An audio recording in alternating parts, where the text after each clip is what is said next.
Hello बच्चों, कैसे हो आप? आई होप कि आप अच्छे होंगे। तो आज हम क्लास 10th की इम्पोर्टेंट ग्रामर को सीखेंगे। ये वीडियो बहुत ही महत्वपूर्ण है, इसको आपको परीक्षा से पहले एक बार ज़रूर देखना है।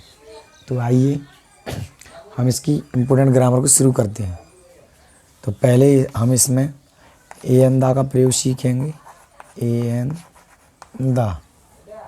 दोस्तों, आपने पहले भी सीखा होगा कि ए का प्रयोग हम कॉन्सोनेंट से पहले करते हैं। कॉन्सोनेंट यानी व्यंजन, इससे पहले हम ए का प्रयोग करते हैं। और वॉवेल्स से पहले हम ए एन का प्रयोग करते हैं।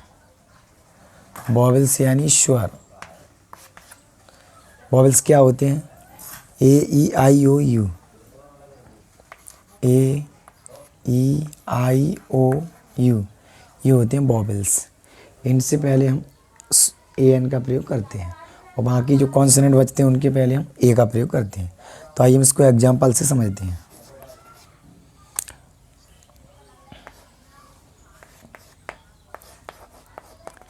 His father is M L A, यानी उसके पिताजी MLA हैं। तो हमें इसमें ए एन दा का प्रयोग करना है। ए एन दा।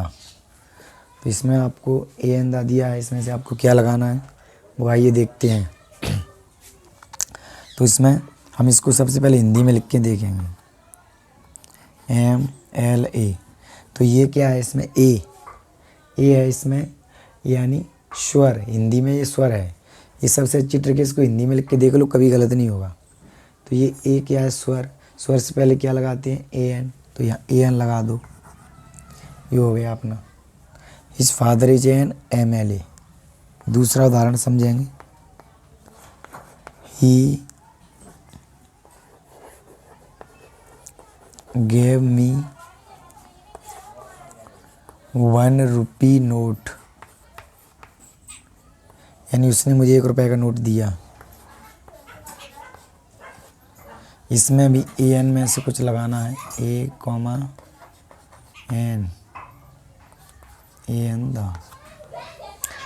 तो इसको भी हिंदी में लिख के देख लो। वन क्या है? हुआ क्या है? हुआ व्यंजन है।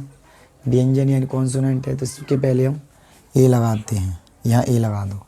He gave me 1 rupee note. तीसरा एग्जाम्पल देखेंगे।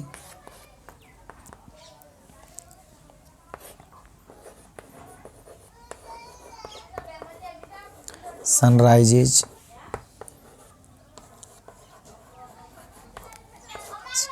इसमें 2 रिक्त स्थान हैं। ए एन दा।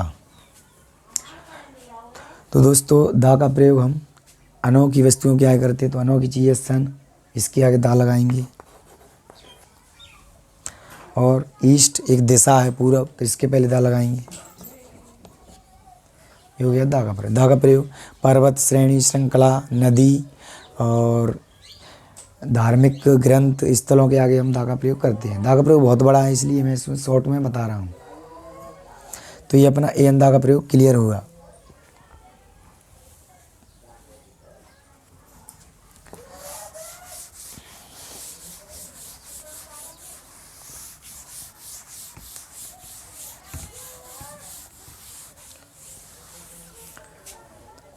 इसके बाद हम सो दैट का प्रयोग करेंगे।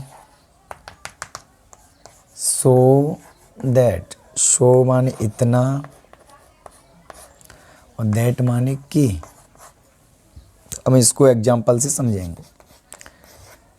Example number 1। He is very poor.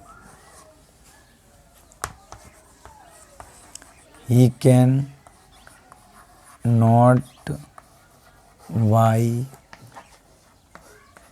Books, यानी वह इतना गरीब है। ही इज वेरी पुअर, वह इतना गरीब है, नहीं वह बहुत गरीब है, वह किताब नहीं खरीद सकता है। वह बहुत गरीब है और किताब नहीं खरीद सकता है। तो इसमें हमें सो दैट का प्रयोग करना है। पेपर में आएगा, ये 100% आता है सो दैट का प्रयोग। तो आइए हम इसको कैसे करेंगे। इसमें हमको वेरी देखना है, वेरी को हटाएंगे, यहाँ सो लग जाएगा। ही इज, वेरी की जगह पर सो, इसको अंडरलाइन कर दो। इसके बाद पुअर, फिर यहाँ पॉइंट की जगह पे हम दैट लगा देंगे, इसको अंडरलाइन करो। पूरा वाक्य यहाँ से उतार दो। ही कैन नॉट बाई बुक्स, ये इसमें सो दैट का प्रयोग हो गया। दूसरा एग्जाम्पल समझेंगे।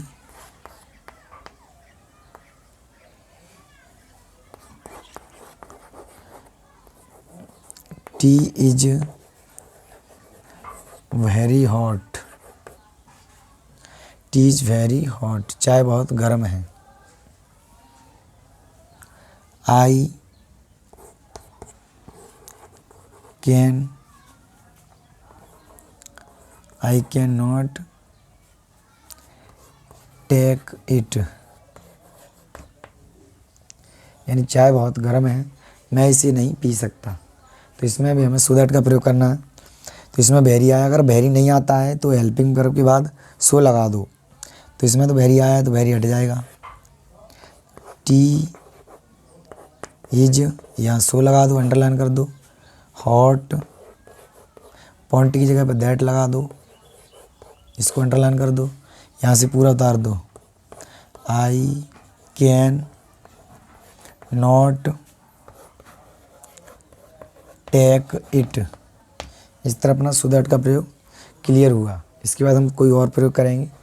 इसी तरह आएगा, कोई वाक्य आ जाए आपको ऐसे ही करना है। वेरी को हटाना है, वेरी नहीं आता है तो हेल्पिंग वर्ब के बाद सो लगाना है, पॉइंट की जगह पर दैट लगाना है बस।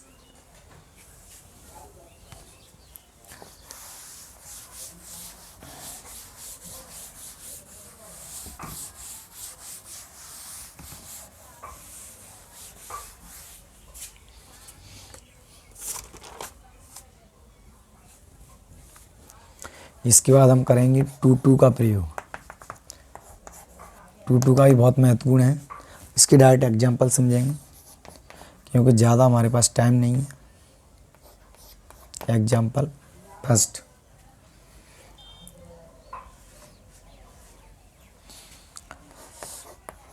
ही is so poor that he can not pay the fee, that he cannot pay the fee। इसमें हमें टू टू का प्रयोग करना है।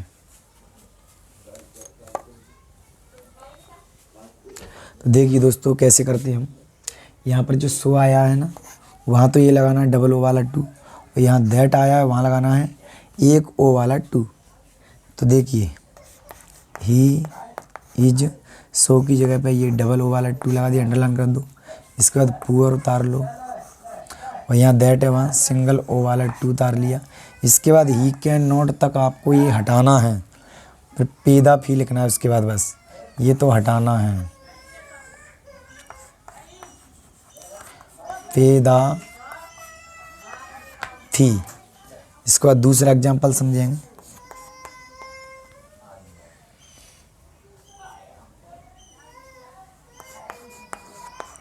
He is so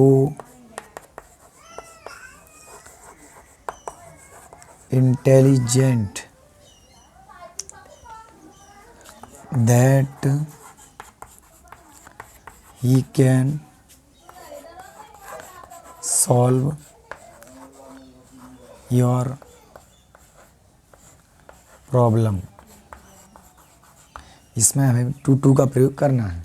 तो यहाँ से सो हटाएंगे, ही इज, सो की जगह पे डबल ओ वाला टू लगाना है। इसके बाद ये उतारना है इंटेलिजेंट, इसके बाद दैट को हटाना है, यहाँ एक ओ वाला टू लगाना है। इसके बाद ही कैन तक हटाना है, फिर सॉल्व योर प्रॉब्लम उतारना है, सॉल्व योर प्रॉब्लम। इस तरह अपना टू टू का प्रयोग क्लियर हुआ है। इसी तरह आएगा बस दो दाढ़ से समझ लो। अब मैं इसको साफ करता हूँ।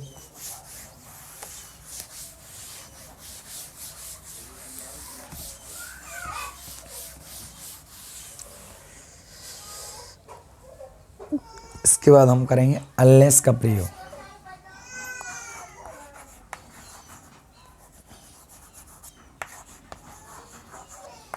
अनलेस माने होता है यदि नहीं, यदि नहीं। एक होता है इफ, इफ माने होता है यदि। तो आइए एग्जाम्पल कराता हूँ इसका डायरेक्ट, ज़्यादा डिटेल में करने के लिए हमारे पास टाइम नहीं है। एग्जाम्पल, तो पहला एग्जाम्पल है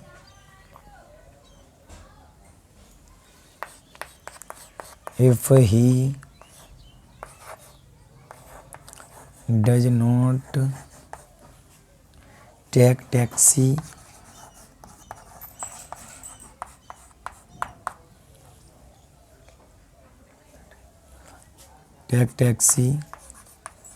he will miss the train। इसमें हमें अनलेस का प्रयोग करना है इफ के स्थान पर। तो यहाँ इफ लगा है, इफ को हटाएंगे हम पहले इसको अर्थ समझ लो। If he does not take taxi he will miss the train.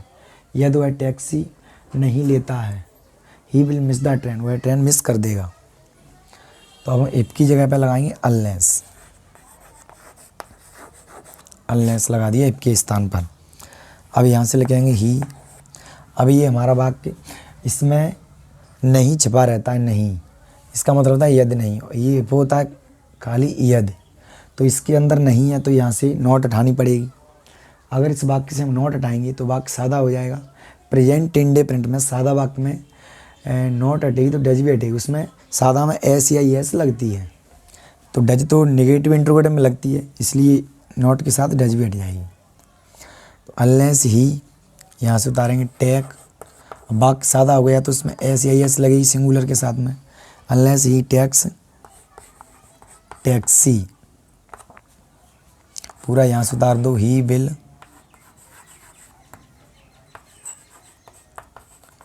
Miss the train, अर्थ कर लो वही आएगा। यदि वह टैक्सी नहीं लेता है, क्योंकि इसके अंदर नहीं है।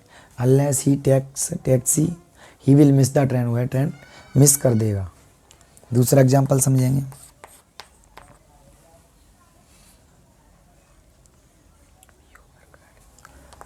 दूसरा है if you work hard, comma, you will not succeed, you will not succeed। इसका अर्थ है यदि तुम कठिन कार्य करते हो, इफ़ यू वर्क हार्ड, यदि तुम कठिन कार्य करते हो, यू विल नॉट सक्सीड। नहीं, इसमें नहीं है, ये नहीं तो गलत है। यू विल सक्सीड, यदि तुम कठिन कार्य करते हो, यू विल सक्सीड, तुम सफल होंगे। यदि तुम कठिन कार्य करते हो, तुम सफल होंगे। तो इसमें हमें अनलेस का प्रयोग करना है। तो यहाँ इफ हटाएंगे, यहाँ लगाएंगे अनलेस। अनलेस, तो इसके अंदर नहीं आ गया, इसमें नोट आउट कुछ है नहीं तो हटाना नहीं है, जैसा का तैसा उतारना है। यू के साथ में प्लूरल के, यू प्लूरल है तो इसमें एस या एस कुछ नहीं लगेगा।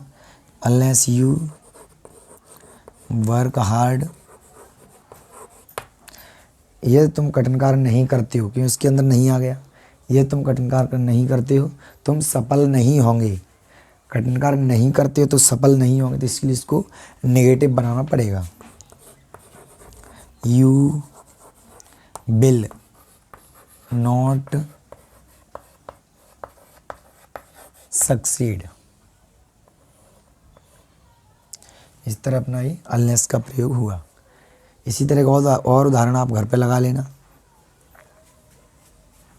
अब मैं इसको साफ करता हूँ।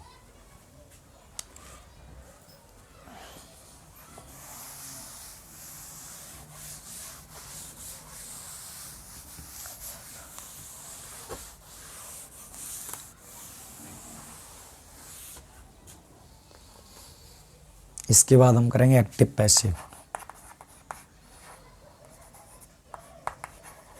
Active to passive. डाट इसके एग्जाम्पल कराऊंगा, इसको डिटेल में नियम नहीं समझाऊंगा क्योंकि टाइम नहीं है। पहला एग्जाम्पल इसका, ही writes a story. He writes a story.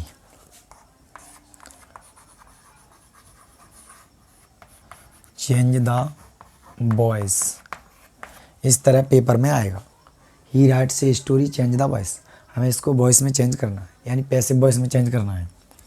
तो पैसिव वॉइस का नियम आप जानते होंगे, तो इसको हम पीछे से उठाएंगे। पहले इस वाक्य को समझते कौन से का है। ही राइट्स ए लेटर, ये प्रेजेंट इंडेफिनिट का वाक्य है क्योंकि इसमें एस या एस लगा हुआ है। तो प्रेजेंट इंडेफिनिट प्रेजेंट कंटिन्यूअस में चेंज होता है, तो हम यहाँ से उठाएंगे कर्म पैसे। ये स्टोरी, अब ये सिंगुलर तो इज लग जाएगा, कंटिन्यूअस में चेंज कर रहे हैं प्रेजेंट कंटिन्यूअस में। ये स्टोरी इज, राइट की थर्ड फॉर्म लगेगी यहाँ पे, रिटन, और बाई लगा के यहाँ जो सब्जेक्ट था वो ऑब्जेक्ट हो जाएगा। ही का यहाँ हो जाएगा हिम। ही का हिम हो गया। इस तरह अपना ये वाक्य बन गया। पहले यहाँ से उठाएंगे ऑब्जेक्ट से ये स्टोरी, फिर इसके बाद अगले वाले टेंस की हेल्पिंग वर्ब लगाएंगे, and present indefinite present continuous में जाएगा तो एज लग जाएगी। और ये राइट है ना, मुख्य क्रिया जो मेन वर्ब, उसकी थर्ड फॉर्म लग जाएगी, राइट की रिटर्न हो जाएगी, और बाई लगा के जो सब्जेक्ट है वो वहाँ ऑब्जेक्ट हो जाएगा। दूसरा एग्जाम्पल समझेंगे। I have taken T. I have taken T.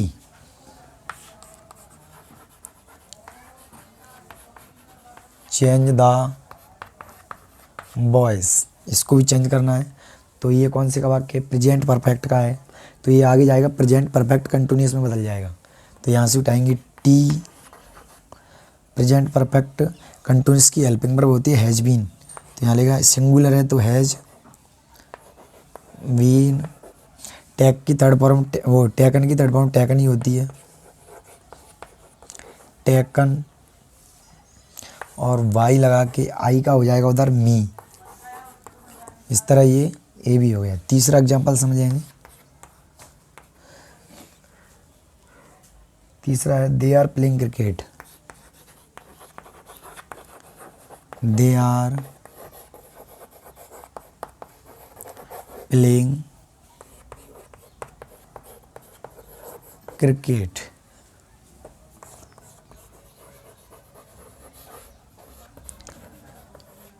Change the voice, इसको भी हमें पैसिव वॉइस में चेंज करना है। तो ये है प्रेजेंट कंटिन्यूअस का, तो प्रेजेंट कंटिन्यूअस का प्रेजेंट कंटिन्यूअस में ही बनेगा, बस इसमें बीइंग बढ़ जाएगी। कंटिन्यूअस में ही चेंज होते हैं। तो हम इसको यहाँ से उठाएंगे क्रिकेट से, क्रिकेट कंटिन्यूअस का कंटिन्यूअस में जाएगा, तो सिंगुलर तो इज आ जाएगी यहाँ इज, और यहाँ बीइंग बढ़ जाएगी बीइंग। प्ले की थर्ड फॉर्म प्लेड हो जाएगी,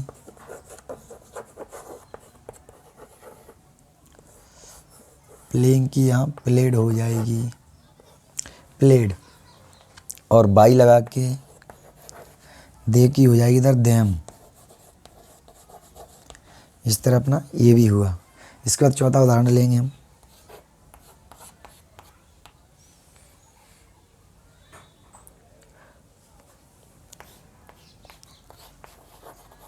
आई फाउंड ए बुक। मुझे एक बुक प्राप्त हुई, यानी ये पास्ट इंडेफिनिट का है तो ये पास्ट कंटिन्यूअस में जाएगा। यहाँ वो तो लिख के आएगा चेंज द वॉइस, तो ये पास्ट इंडेफिनिट का है तो पास्ट कंटिन्यूस में जाएगा। यहाँ से उठाएंगे ए बुक से, ए बुक पास्ट कंटिन्यूस की सक्रिया होती है हेल्पिंग वर्ब वाज वर्ब, तो यहाँ वाज आ जाएगा। ए बुक वाज, फाउंड की थर्ड फॉर्म फाउंड ही होती है, found. A book was found, वाई आई का हो जाएगा इधर मी। इस तरह अपने चौथा उदाहरण हुआ। इस तरह आपको एक्टिव पैसिव समझ में आ गए होंगे। इसके बाद हम कोई और प्रयोग लेते हैं।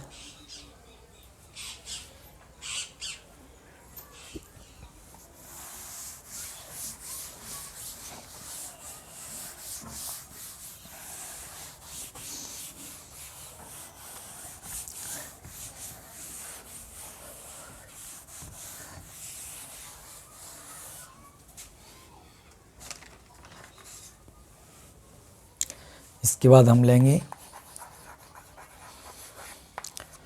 चेंज ऑफ टेंस, यानी टेंसों को आपस में चेंज करना। ये भी बहुत महत्वपूर्ण है, ये हर बार आते हैं परीक्षा में। एग्जाम्पल, पहला एग्जाम्पल लेंगे हम,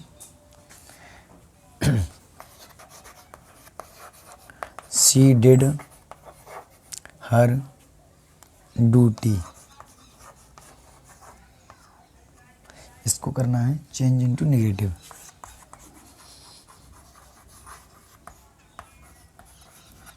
चेंज इनटू नेगेटिव, इसको हमें नेगेटिव बनाना है। दूसरा है उदाहरण,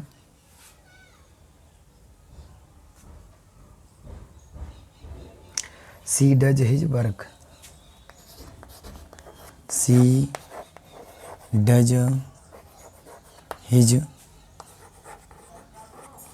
वर्क, इसको भी नेगेटिव बनाना है।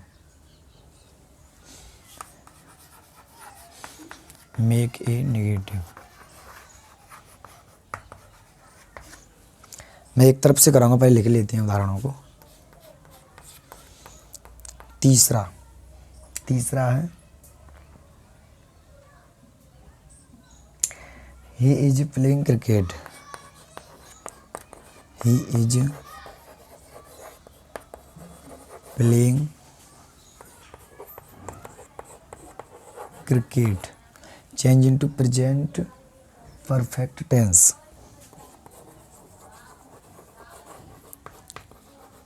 change into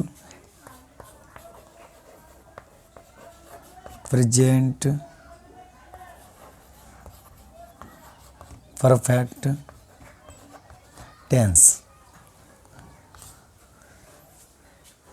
चौथा उदाहरण है,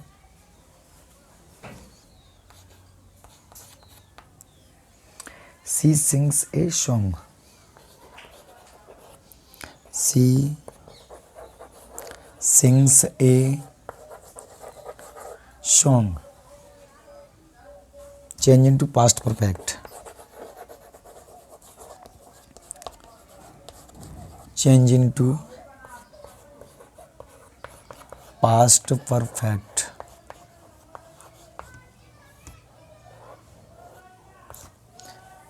इसको पास्ट परफेक्ट में चेंज करना है। तो दोस्तों मैं एक तरफ से कराता हूँ, ठीक है। देखिए, she did her duty, change into negative. ये हमें नेगेटिव में चेंज करना है। ये पहले हम टेंस वाक्य पहचानेंगे किस टेंस का वाक्य है। तो she did her duty, did किस में लगता है? पास्ट इंडेफिनिट के नेगेटिव इंटरोगेटिव में लगता है, लेकिन यहाँ तो नेगेटिव इंटरोगेटिव है ही नहीं, तो वाक्य तो सादा है। तो यहाँ हम इसको पास्ट का नहीं मानेंगे। ये सेकंड फॉर्म लगी हुई है तो पास्ट सिंपल का मानेंगे इसको। डू की सेकंड फॉर्म डिड है यहाँ पे, तो ये हो गया पास्ट इंडेफिनिट का सिंपल, यानी नेगेटिव इंटरोगेटिव नहीं हुआ। तो इसको हम नेगेटिव में चेंज करेंगे तो इसमें नॉट बढ़ेगी सी, और पास्ट इंडेफिनिट की नेगेटिव की हेल्पिंग वर्ब लगेगी, उसमें डिड लगती है, तो सी डिड। अब यहाँ नॉट नेगेटिव हो गया, लेकिन यहाँ डिड सेकंड फॉर्म डू की, तो यहाँ डू आ जाएगा। Do her duty. स्टूडेंट इसी में गलती करते हैं, यहाँ डू नहीं लगाते हैं, डिड के बाद नेगेटिव लगा के छोड़ देते हैं, हो गया पूरा। लेकिन ये गलत हो जाता है, इसकी फर्स्ट फॉर्म लगानी पड़ेगी। इसके बाद हम इसको हल करेंगे। She does his work, make in negative, इसका भी नेगेटिव बनाना है। ये किस टेंस का है? ये प्रेजेंट इंडिपेंडेंट का है, क्योंकि इसमें एस या एस लगा हुआ है। तो इसको हम प्रेजेंट इंडिपेंडेंट के नेगेटिव में बनाएंगे। तो शी सिंगुलर है तो डज नॉट, यहाँ से एस या एस हट जाएगा, ये डू आ जाएगा यहाँ पे। हिज वर्क, ये भी हो गया। इसके बाद है सी हिज, नहीं he is playing cricket, change into present perfect. इसको हमें प्रेजेंट परफेक्ट में चेंज करना है। तो प्रेजेंट परफेक्ट की हेल्पिंग वर्ब आना चाहिए हमको। इसकी हेल्पिंग वर्ब होती है हैज, हैव। ही यहाँ लगेगी हैज, और उसमें थर्ड फॉर्म लगती है, तो प्लेइंग की थर्ड फॉर्म प्लेड हो जाएगी, प्लेड। क्रिकेट की cricket. She sings a song, change into past perfect. इसको पास्ट परफेक्ट में चेंज करना है। पास्ट परफेक्ट की हेल्पिंग में होती है हैड, ओनली हैड लगती है उसमें। शी हैड, शिंग की यहाँ थर्ड फॉर्म आ जाएगी शंग, ए सॉन्ग। इस तरह अपना ये हो गया। इसके 4 एग्जाम्पल थे, इससे आपको समझ में आ गया होगा। इसी तरह के और भी वाक्य आते हैं, आपको और घर पे लगाना है।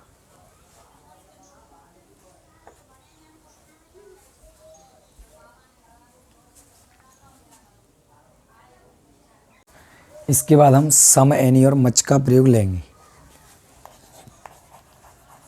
सम, एनी, कॉमा, मच। मैं महत्वपूर्ण प्रयोग ले रहा हूँ और ज़्यादा नहीं करा रहा हूँ। तो सम का एग्जाम्पल समझेंगे एक।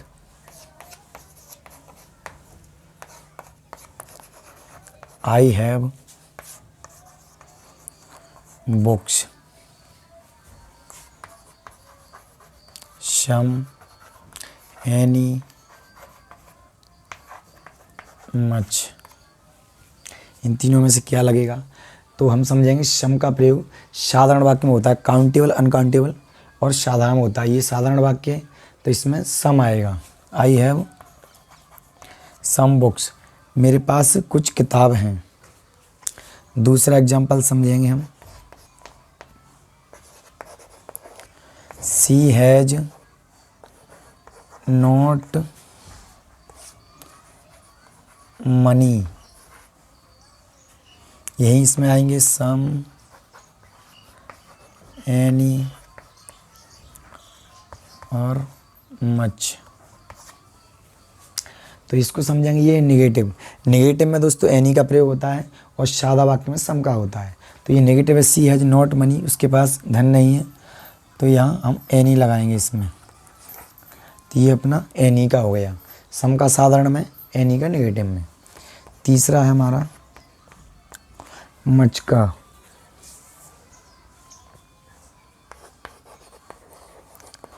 There is water in the tank. Much का प्रयोग दोस्तों अनकाउंटेबल नाउन में होता है। तो वाटर अनकाउंटेबल, इसको हम गिन नहीं सकते हैं, तो इसलिए इसमें समय नहीं आएगा, इसमें मच आएगा। There is much water in the tank, यहीं टैंक में अधिक पानी है, मच माने अधिक होता है। तो इस तरह अपने ये समयनी में और मच का भी प्रयोग समाप्त हुआ। तो इस तरह दोस्तों ग्रामर के सभी महत्वपूर्ण प्रयोग पूरे हुए। आशा करता हूँ कि आपको समझ में आए होंगे। अगर समझ में नहीं आए तो वीडियो को 2 बार देखें और परीक्षा में सफलता प्राप्त करें। थैंक यू दोस्तों।